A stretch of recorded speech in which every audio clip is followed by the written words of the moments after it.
Assalamualaikum warahmatullahi wabarakatuh.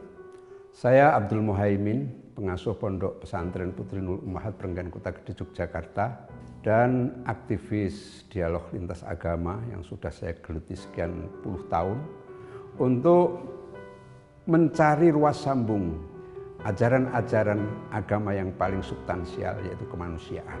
Karena kemanusiaan adalah merupakan ajaran final yang sangat tinggi dalam agama, dibuktikan dengan firman Allah yang mengatakan walaqad karramna bani Adam, dan pasti sungguh benar-benar saya muliakan Bani Adam tanpa segregasi, baik segregasi ekonomi, sosial, politik, bahkan sampai agama maupun etnisitas.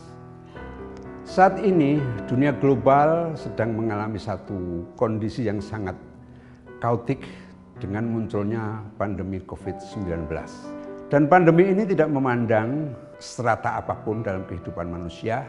Sebagaimana kata Sayyidina Ali, "Idza amal balwa ammas sholih wa talih." Ketika bencana telah menimpa kehidupan, maka bencana itu tidak akan memilih baik orang yang soleh maupun at-toleh, orang-orang yang jahat. Sehingga pandemi ini menjadi sebuah bencana yang bersifat massal dan bersifat global. Dalam kehidupan sosial, pandemi ini memiliki dampak yang sangat beragam, tergantung kapasitas masing-masing dalam mensikapi fenomena pandemi ini. Kadang-kadang pandemi menimbulkan kekhawatiran, kemudian meningkat menjadi kecemasan, bahkan sampai pada tingkat paranoia. Mungkin juga ada yang sampai pada tingkat depresi, dipengaruhi oleh berbagai macam faktor. Ada faktor ekonomi, terjadinya PHK, ada faktor psikologi karena memang dia memiliki daya tahan yang sangat rapuh. Ada juga faktor sosial politik berupa maraknya tayangan-tayangan atau postingan-postingan baik di televisi maupun di medsos. Fenomena itu bisa kita baca dari banyaknya perampasan jenazah, baik ketika dalam perjalanan atau di rumah sakit. Juga penolakan terhadap orang-orang yang diduga mengidap penyakit itu, bahkan sampai pengusiran kepada tenaga medis yang sangat tidak manusiawi.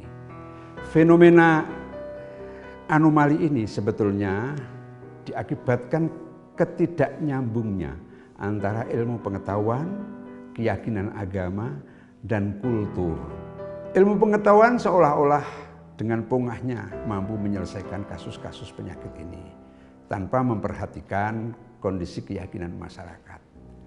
Demikian juga wacana keagamaan yang dogmatis dan sangat teologis akan menolak pengetahuan karena seolah-olah agamalah yang mampu menyelesaikannya. Nah, oleh karena itu diperlukan kolaborasi yang harmonis. Artinya ilmu pengetahuan seharusnya juga memperhatikan keyakinan masyarakat, bahkan juga harus mempertimbangkan kondisi masyarakat yang ada di daerah itu. Kondisi yang sangat mencemaskan ini tentu bisa diselesaikan lewat kolaborasi tokoh-tokoh agama, masyarakat, dan juga struktur negara. Yang menjadi persoalan bagaimana kolaborasi itu bisa dibangun lewat sebuah kebersamaan, tidak ada saling memanfaatkan posisi masing-masing. Ya. Karena ini masalahnya adalah masalah yang sangat krusial, sehingga perlu ada dialog-dialog yang konstruktif dan produktif. Kerjasama itu bukan sekedar kerjasama secara praktikal di masyarakat, tapi diperlukan juga penjagaan situasi yang kondusif. Dalam arti jangan sampai ceramah-ceramah keagamaan kemudian memprovokasi sedemikian rupa, ataupun juga postingan-postingan medsos justru menambah runyam. Inilah yang kemudian kita rasakan menambah beban permasalahan yang harus kita selesaikan dalam kondisi pandemi COVID-19. Modal sosial kita sebetulnya sangat kuat. Masyarakat yang gotong royong dalam berbagai persoalan-persoalan bangsa. Dan kita menyaksikan dalam kondisi COVID ini, baik secara struktural, masyarakat sudah bekerja. Ada lazisnu, ada lazismu.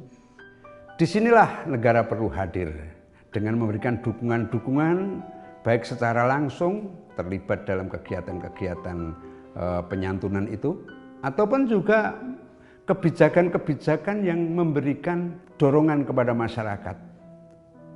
Selama ini kadang-kadang kita melihat justru kebijakan negara menjadikan masyarakat mengalami konflik ketika bantuan-bantuan diberikan dengan data-data yang tidak valid.